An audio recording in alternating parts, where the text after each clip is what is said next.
things I would like to give to you. Би желал да ви кажа някои неща. But first, let's pray. Но нека първо да се помолим. Father, we thank you for this time we will have together. Отче, благодарим ти за времето, което имаме заедно. I ask for your blessing upon my Bulgarian and Romanian brothers and sisters. Моля те за твоето благословение върху моите румънски и български брати и сестри. That you would give them strength Да им дадеш сила and courage и смелост, as they begin the homeschooling movement in their countries. когато започват движението за домашно образование в страните си. I know that homeschooling is very close to your heart. Знам, че домашното образование е много близо до сърцето си. And I pray that you will bless the families here И се моля да благословиш семействата тук. as they seek to serve you Когато ще се стремят да ти служат and honor you и да те почитат. by raising their children according to your ways. Като възпитават децата си съобразно твоите пътища. And I ask that in the name of Jesus. Моля те за това в името на Исус. Okay, all right. So when I met Peter, I met him in Germany in 2007. Когато се срещна с Петър, беше в Германия през 2007 година. I never thought I would be here 3 years later. Никога не съм се мислил, че ще бъда тук след 3 години. Speaking to Bulgarians and Romanians together. И ще говоря едновременно и заедно на българи и на румънци. But I'm pleased to be here. Но се радвам, че съм тук. And I hope to encourage you. И се надявам да ви насърча. And I want to commend Peter. Бих желал да препоръчам Петър for his leadership за неговото ръководство and his vision и за неговото видение, that I know comes from God. което знам, че идва от Бога. And I also want to commend him Също искам да ви го препоръчам for his diligent work за старателната му работа in English. на английски. In 2007, През 2007 we could not communicate. ние не можехме много да се говорим. But today, Но днес, very good. In fact, всъщност, when we were driving back from Bucharest, когато шофирахме наобратно към България от Букурещ, we had some very deep theological discussions. имахме много дълбоки богословски разговори. I can tell that Peter has Chris Klicka's spirit. Мога да ви кажа, че Петър има в себе си духът на Крис Клика. And that spirit is all you need И този дух е всичко, което се нуждаете, to succeed in the homeschool movement. за да успеете в домашното образование, в движението за домашно образование. I pray that the Lord will bless the homeschooling movement in Bulgaria and Romania. Моля се Господ да благослови движението за домашно образование в България и в Румъния. And that it will be an example to other countries in this area and around the world. И това да бъде за пример на други страни тук, в този регион и по света. I bring greetings to you from your fellow homeschoolers in America, where there are more than 2 million homeschooled students. Нося ви поздрави от вашите колеги в домашното образование от Америка, които са повече от 2 милиона Children. които са повече от 2 милиона домашно образовани деца. That's about 750,000 families. Това са около 750 хиляди семейства. We have conferences like this, Ние имаме конференции като тази, where there are 15,000 families, където има 15 хиляди семейства. like in Florida.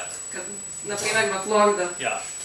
When homeschooling started in America, Когато домашното образование започна в Америка, 30 years ago, преди 30 години, it was not legal. не беше законно. But today, Но днес homeschooling is thriving in all 50 states, and it is legal. Но днес домашното образование процъфтява във всички 50 щата и е законно. And growing at about 8 to 10% a year.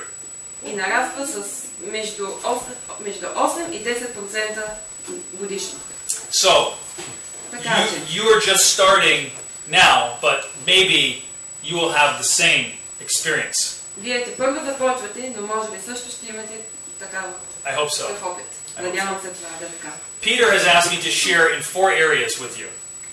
Петър ме помоли да ви споделя с вас неща от 4 области. The development of homeschooling Развитието на домашното образование in the United States and Europe. в Съединените щати и в Problems проблемите of homeschoolers in the USA and Europe, на семейства с домашно образование в Съединените щати и в Европа, about our association, да ви споделя за нашата асоциация and the successes of homeschoolers and their role in the future.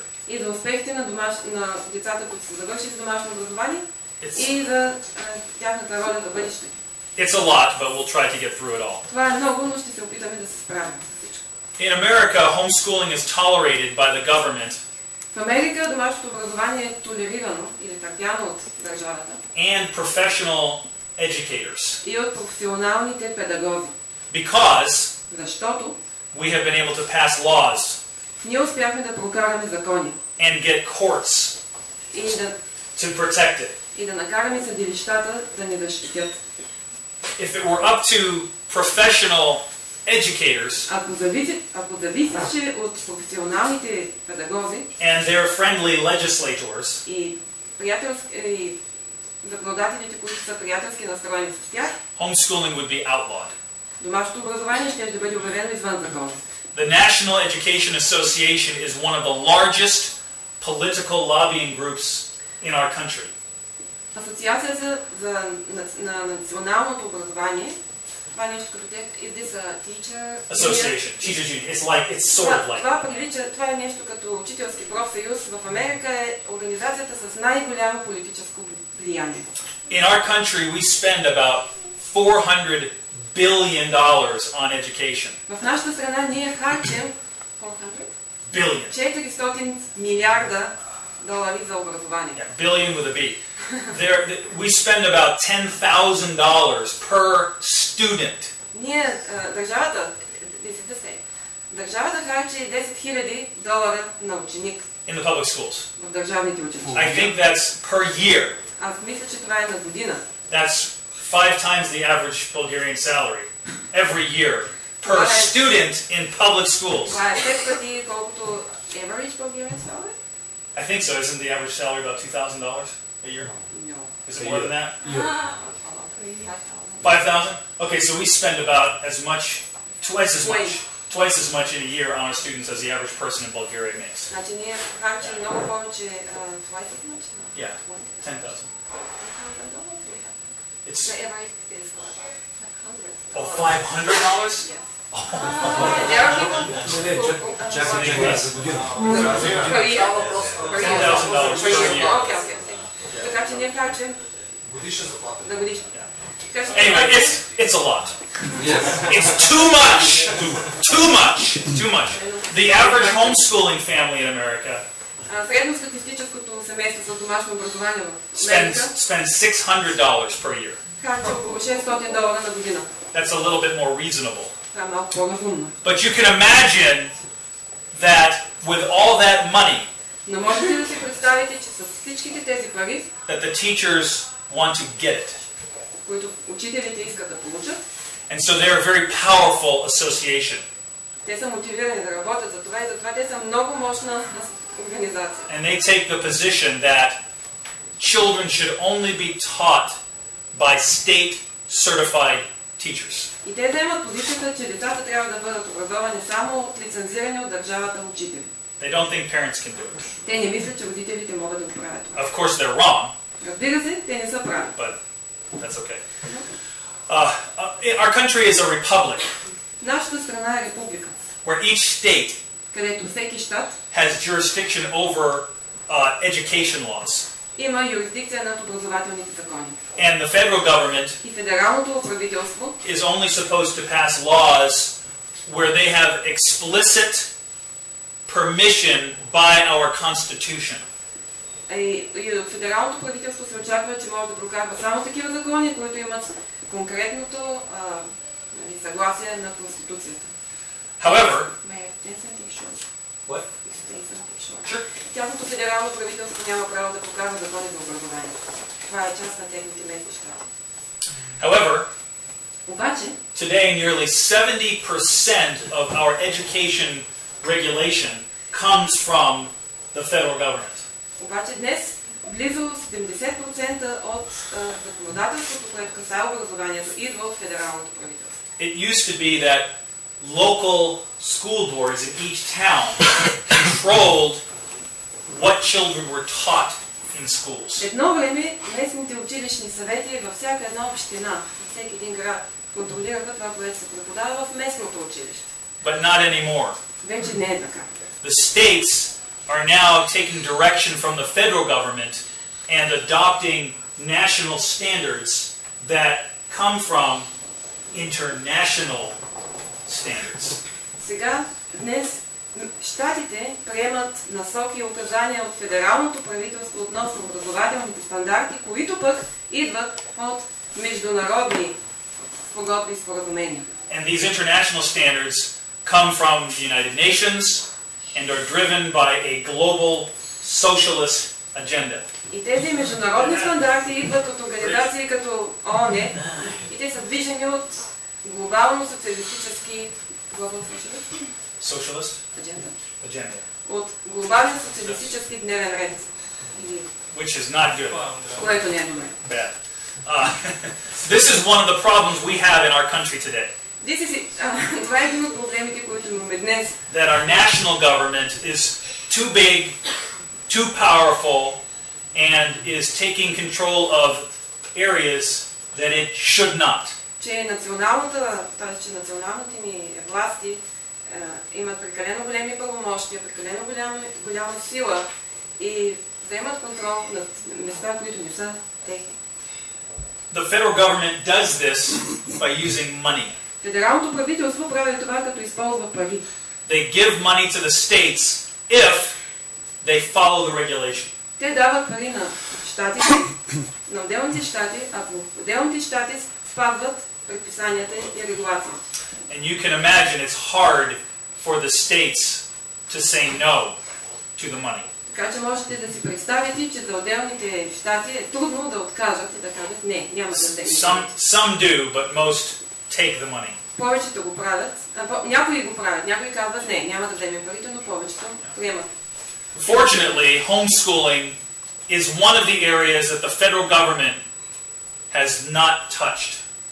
За щастие, домашното образование е една от областите, които федералното правителство не е докоснало. And we make sure they don't. И ние се стараем да гарантираме, че те няма да го направят. Our Supreme Court Нашият върховен съд has written е написал, that the government does have a strong interest in educating children. Нашият върховен съд е написал, че държавата има силен интерес в образованието на децата. And therefore they may regulate it. И по тази причина те може да го регулират. However, обаче, as important, they have also written that children are not the mere creature of the state.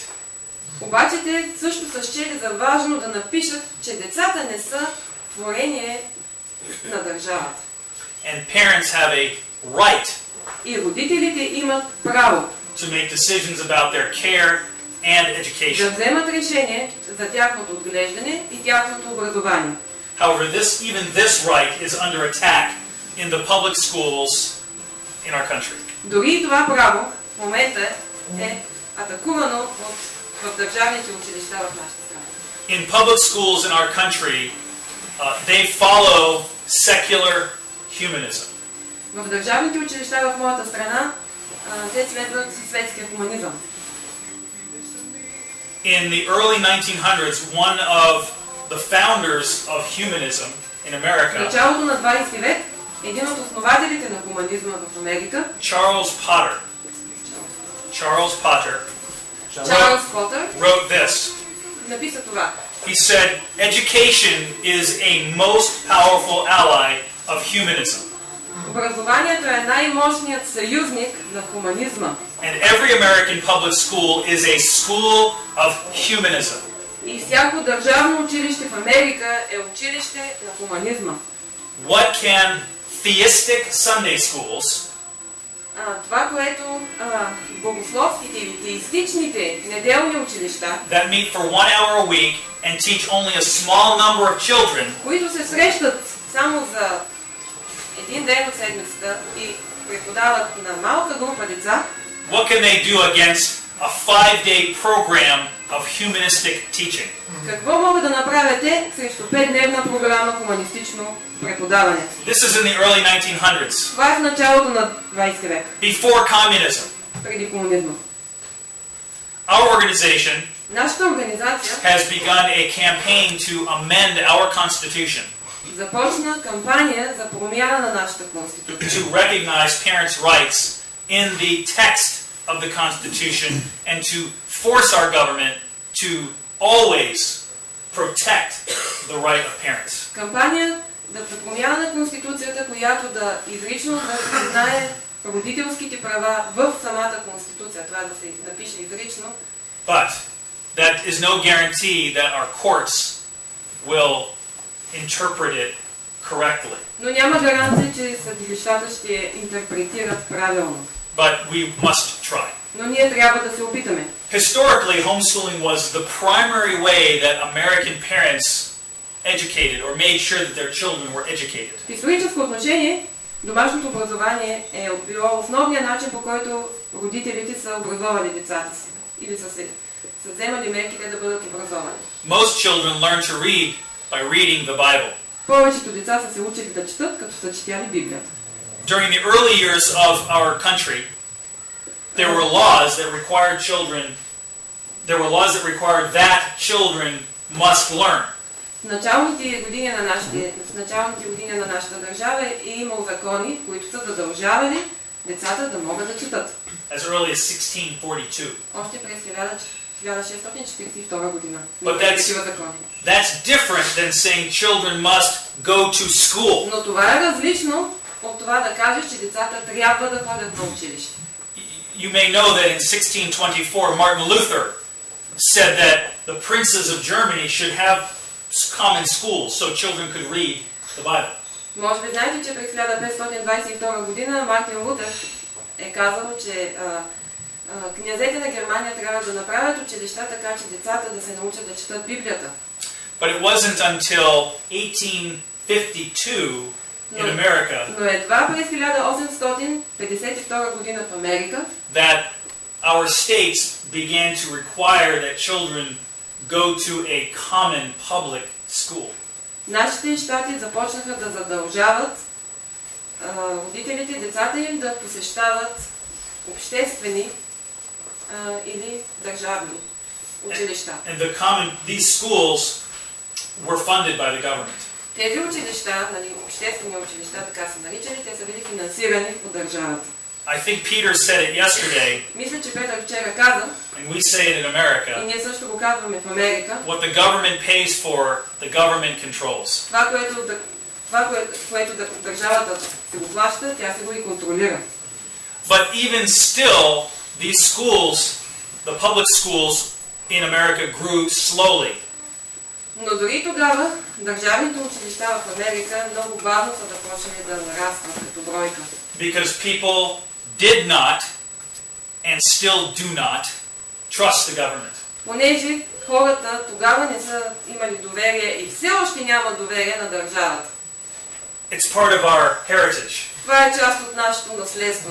We don't trust the government. Ние нямаме доверие на държавата. Maybe that's true for Bulgarians. I Може don't би know. това е вярно и за българите. But our immigrants, most of our immigrants fled from European governments to go to America. Но повечето от емигрантите, които са заселили Америка, са избягали от европейски правителства и от европейски държави. We're very skeptical of the government. Така че ние сме много скептично настроени за държавата. Unfortunately, that's changing. За нещастие това се променя. But going back to the 1852 comment.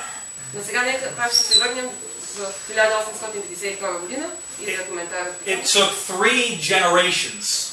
Били са необходими 3 поколения. About 75 years. Около 75 години. Before all of our states had laws that required children to go to school. За да може всички наши щати да имат закони. Този процес е отнел 75 години, за да може всички щати да прокарат закони, които да задължат децата да ходят на училище. At first, children only had to go to school for a few years. В началото децата е трябвало да ходят на училище само за няколко години. However, as I said about what Charles Potter wrote, the humanists realized how useful the schools would be for them. Обаче, както ви дадах цитат за Чарлз Потър, хуманистите са осъзнали колко е полезно държавното образование за тях, за държавата. And so over time, така че с времето, the age of required attendance expanded. Възрастта или продължителността на задължителното присъствие на децата в училище, годините за задължително присъствие на децата в училище се разширяват. The average time to start school in America is 6 years old. Обикновено децата започват училище в Америка на 6 години. In some states it's 5. Някои щати на 5 години. And the Education Association in America и Асоциацията за образование в Америка think that children should have to go to school at age 3. Мисли, че децата трябва да започват да ходят на училище на 3 години. And stay there until they're 21. И трябва да стоят там до 21 годишна възраст. Or until they graduate. Докато завършат висше образование. В смисъл да излизат, може да стоят само там. That's right, exactly. School in America is different from European school. Училищата в Америка са различни от училищата в Европа. Many children eat breakfast at school. Много деца си ядат закуската на And they eat училище. lunch at school. И обядват в училище.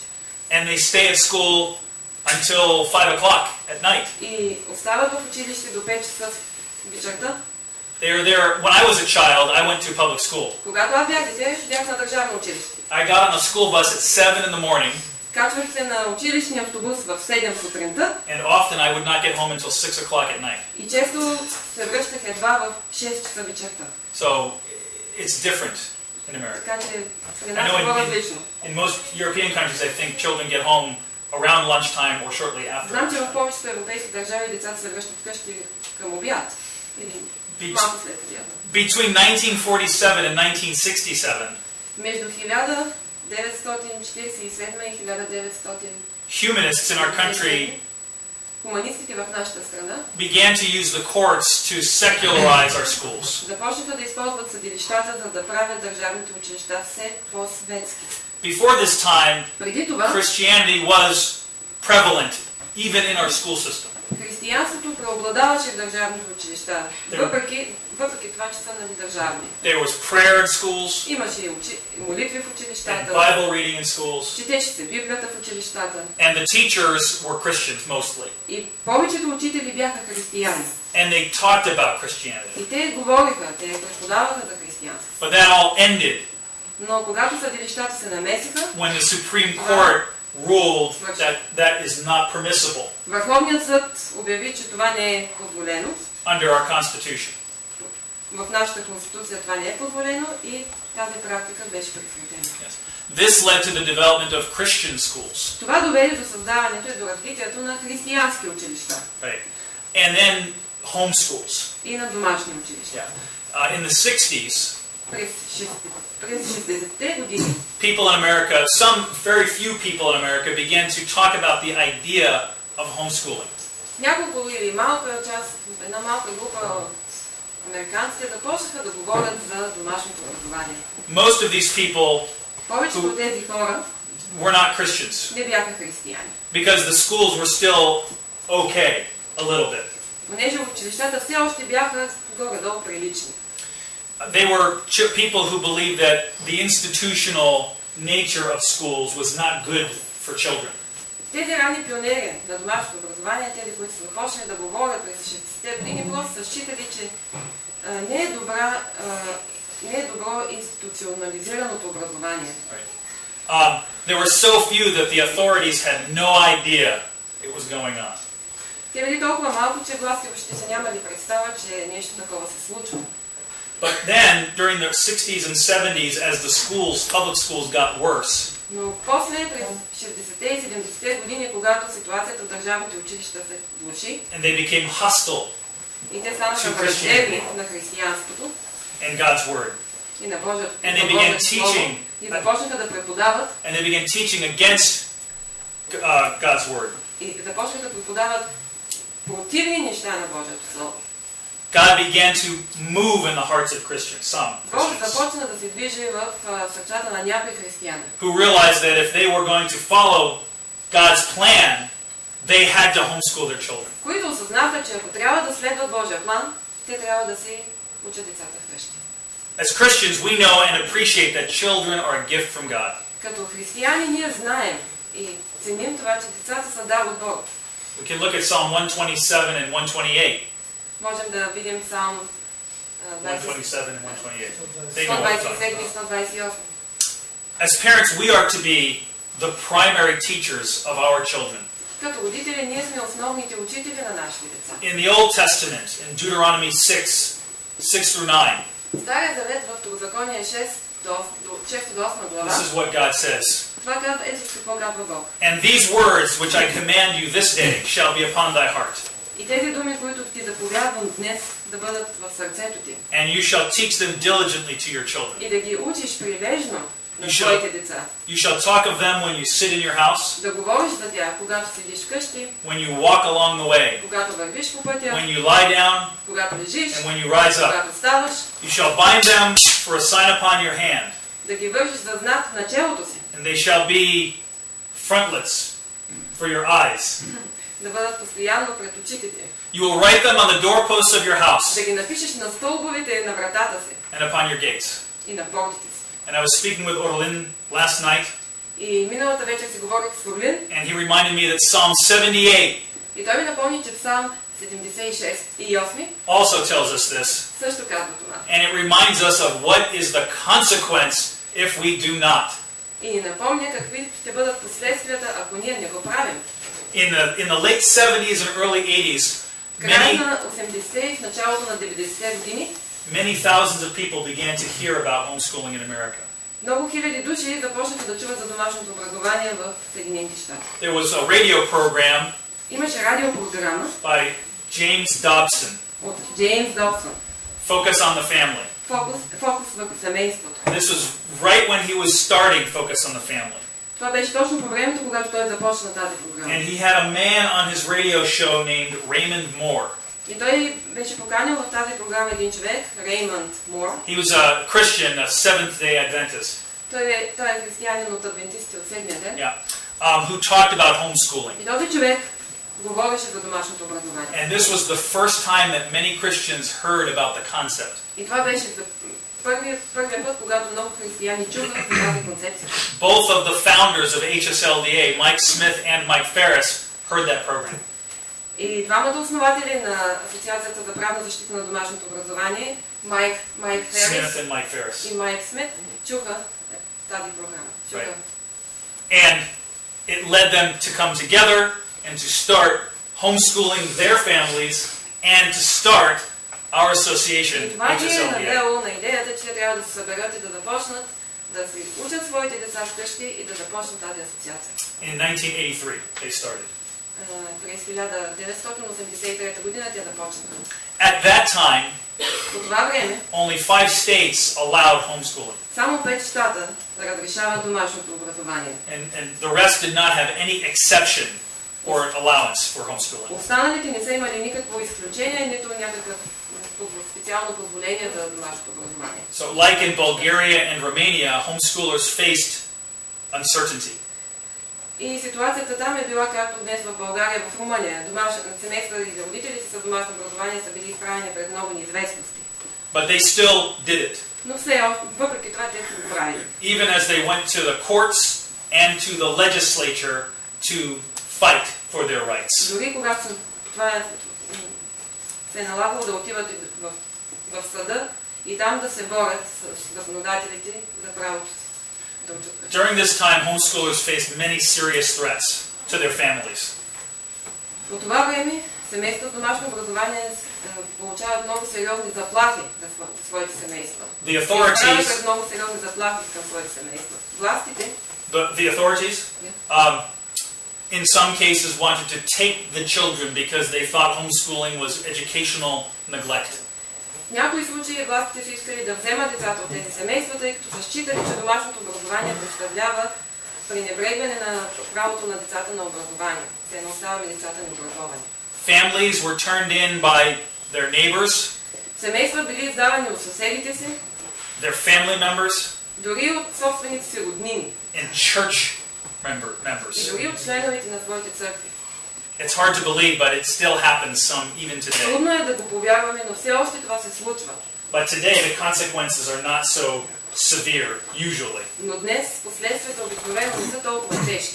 During the early days, parents had emergency escape plans. През началните години родителите са имали план за спешни ситуации, да избягат ситуациите, да имат спешна реакция. In case a social worker or a truancy officer came to the door. В случай, че социален работник или инспектор от училището, Student officer, това е човек, който отговаря за децата, които ходят на училище, т.е. които бягат в училище. Такива е имало инспектори, които са ставали семействени, са групени. В случай, че социален работник и инспектор се появи на вратата им. Some families would pretend to get in the car and drive to school. Някои семейства правили сценировки, все едно всички влизат в колата и се прави, че отиват на училище. And then the children would get down in the car and the mom would drive home into the garage and close the door and then they would go into the house. И след това децата са лягали долу на дъното на колата и мама да карва колата обратно в гаража и вече децата се отиват в къщи. And then they would pull the shades down. И след това спускат сторите. And be very quiet. И са много тихи. And not play outside. И не играят вън. Many families did this. Много семейства е трябвало да го правят това. And then at the end of the day, they would go back into the car. And they would sneak down. And the mother would drive away. And the children would sit up. And they would come home from school. И накрая децата пак се снижават в колата, майката ги да карва до училището.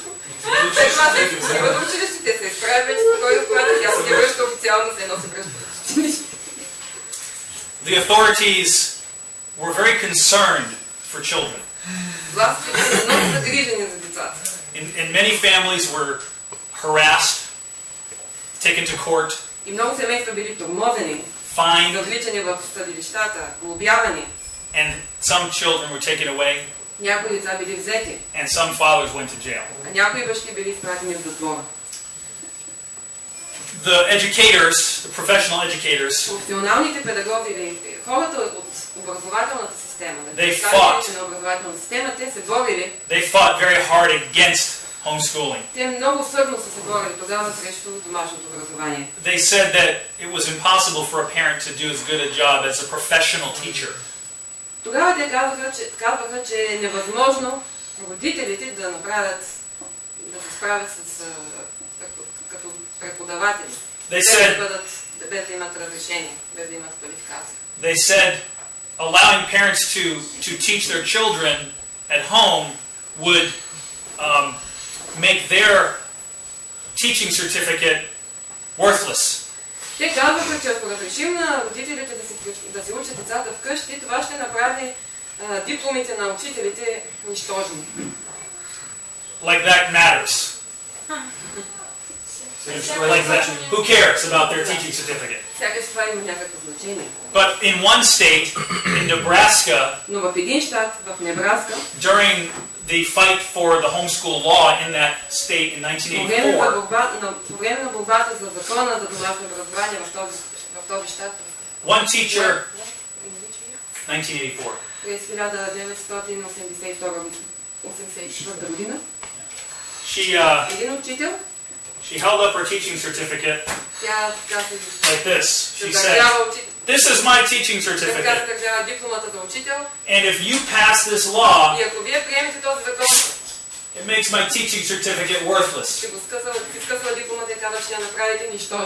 She did this in front of thousands of people. But that day, the legislature passed the law. It was a little bit, it probably wasn't really her certificate, it was probably a copy. But it was a little overly dramatic.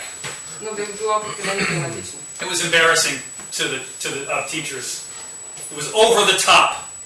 Това било трудно за учителите. Today, in America, however, during the early years of homeschooling, if someone heard about homeschooling, по време на ранните години на домашното образование, когато някой чуваше за домашно училище, they would ask, "What's that? те обикновено питаха, какво е това? Is that legal?" Това законно ли? Today, they don't ask that question anymore. Днес те повече не задават този въпрос. They ask other questions, Те like, задават други въпроси. "What about socialization?" Ами,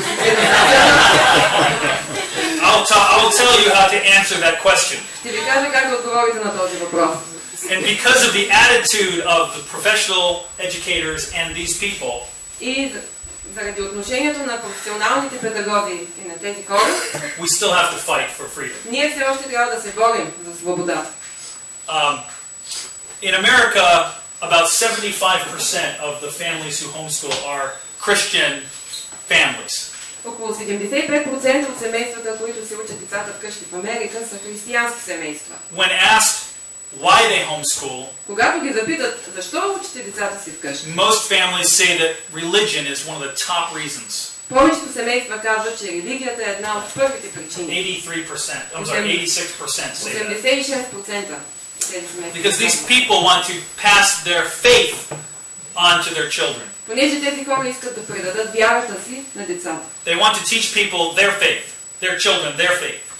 Те искат да научат децата си на своята вяра. They want to teach that God is real, Искат да научат децата си, че Бог е реален, that the Bible is true, че Библията е вярна, that God created the world in 6 че days, Бог създаде света за 6 дни, that homosexuality is an abomination to the Lord, че хомосексуализма е мерзост пред Бога, not something to be glorified а не нещо, което да бъде or normalized, или направено да изглежда нормално. which is what's happening in our country today. Което е нещо, което в момента става и в нашата страна. They want to disciple their children. Те искат да научат своите деца. They want to protect their children from the horrible things that happen in public schools Те in искат да America защитят today, децата си от ужасните неща, които стават в държавните училища в Америка. which I don't have time to go into the detail, but Аз нямам books сега have been време да written. влизам в подробности, но книги са написани. Books have been written about it, how bad the schools are in Са America. написани много книги за това колко са зле нещата в нашите държавни училища. Една такава книга е преведена на български и може да бъде качена малко по малко на четене, казва се на Брус Шорт. Той има предвид същата I книга. have it upstairs. Суровата истина за държавните училища. We have that book in Bulgaria. Oh, yeah. It's translated into Bulgaria. Oh, is that right? It's just waiting to be published. Oh, that's Online great. book. That's excellent. That's good. Това е чудесна книга. Yeah, Bruce is a friend of mine. It's enough to say that public schools are dangerous places for children. Достатъчно е да се каже, че държавните училища са опасно място за децата. They're dangerous physically, Те представляват опасност в физическо отношение, emotionally, в емоционално отношение and spiritually и в духовно отношение. for any child. За всяко дете. One study by George Barna Едно изследване от Джордж Барна has found that откри, че Christian children християнски деца, who go to public schools, които ходят на държавни училища, after they graduate, след като се дипломират и завършат, 80%, 80%, 80%, within 2 years, 2 години след своето завършване, they turn away from their faith. те се отказват от вярата си. 80% of Christian children. 80% от християнските деца. When I heard this statistic, Когато чух тази it was статистика, enough for me тя беше достатъчна to за мен, decide to homeschool my children. за да реша да се уча децата вкъщи. And I think everybody probably knows that we have 6 children, Може би тук всеки знае, но аз имам 6 деца. with another one due in December. Като още едно почакам да дойде през декември. Well done. We give God the glory. Даваме на Бога цялата слава. This should be no surprise. Това не трябва да бъде изненада. Not the 7 children, but the 80%.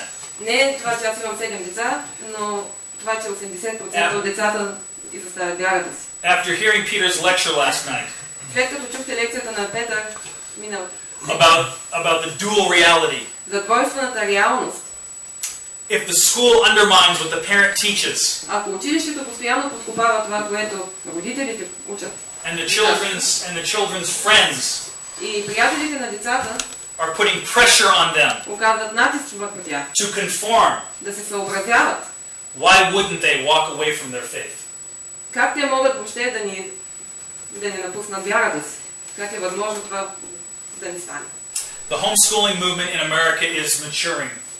Движението за домашно образование в Америка вече навлиза в своята зрялост. Doubling every 10 years or so. Като се удвоява броя си на всеки 10 years? Every 10 years, doubling. На всеки 10 години ние удвояваме своите привърженици. If it continues, Ако това продължава, by 2050, към 2050 година, there will be between 15 and 30 million homeschooling children in America. Ще има между 15 и 30 милиона домашни деца, които учат вкъщи. This will be about 10% of the school-age population, Това maybe ще a бъде little около more. 10% от децата, които ходят на училище. This would be a very powerful force, especially if the majority continue to be Christian. Това ще бъде много мощна сила, особено ако мнозинството от тях продължават да бъдат християни. Some of us see the homeschool movement as a move of God. Но някои от нас виждат движението за домашно училище като движение на Бога. Нещо движение, което е създадено и ръководено от Бога. Creating a revival in America and the world. Движение, което създава съживление в Америка и в света. But whether it is a move of God and a revival, there is no doubt that God's hand is on homeschooling families. Но дали това наистина е така или не, това не е от значение, защото няма съмнение, че Божията ръка наистина е върху семействата, които се учат децата вкъщи. Наистина Бог защитава тези семейства. Without His protection and blessing, homeschooling in America would not exist. Без неговата защита и благословение домашното образование в Америка няма да може да съществува. As homeschooling becomes bigger and more mainstream in America, Когато домашното образование става все по-голямо движение и става се превръща все по-основен начин за получаване на образование, people have many reasons for homeschooling. хората започват да имат много причини да се учат децата вкъщи.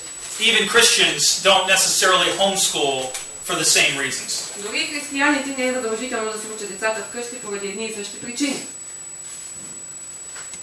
And that's okay. И това е нормално. That's fine. Това е добре. We support that at HSLDA because we believe that all parents, for whatever reason, should be permitted to homeschool their children. И това за нашата асоциация, за HSLDA, Асоциацията за правна защита на домашното образование, на която Майкъл е представител. Това за нашата асоциация е добре, тъй като ние считаме, че всички семейства, които искат да се учат децата вкъщи, трябва да могат да го правят, независимо какви са техните причини. Doesn't the Bible say that the rain falls on the just and the unjust?